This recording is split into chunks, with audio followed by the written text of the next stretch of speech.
Mayong aga. Ako gali si Ate Lin yung Longga nga nasangit sa Amerika. Domingo subong kaya magsimba kami. Let's go na. Kaya magsimba. Yeah. Lapit lang naman simbahan diri sa amon, siguro mga 7 minutes drive. Winter gali diri sa amon subong, pero ang weather namon nagaulan-ulan. Kanami lang ng taon sang palibot kay green na green. Nagsigi abi inulan alin pa sang Christmas hasta subong. Pag summer abi ang mga grass na himo nga brown kay sobra kainit. Nagabot na gali kami di sa simbahan. May ari sila nga bilin nga ginhimo sa gawas. Pagkatapos namon simba, nagdiretso kami diri sa Hawaiian barbecue para mag-lunch. Kada Domingo abi, panata ko na sa mga bata. Matapos simba, makaon kami sa gawas.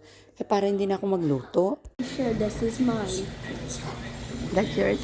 Shrimp. That looks nothing like the picture, but it's fine. We still shrimp. Chicken and mommy. Look, mine.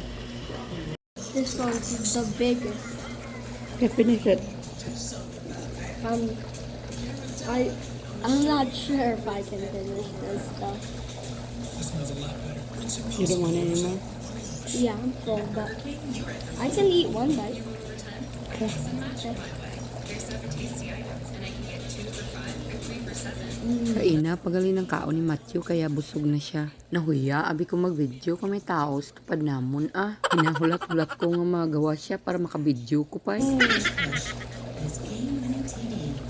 You still want it? Otherwise you can bring it home. It's not gonna be at home.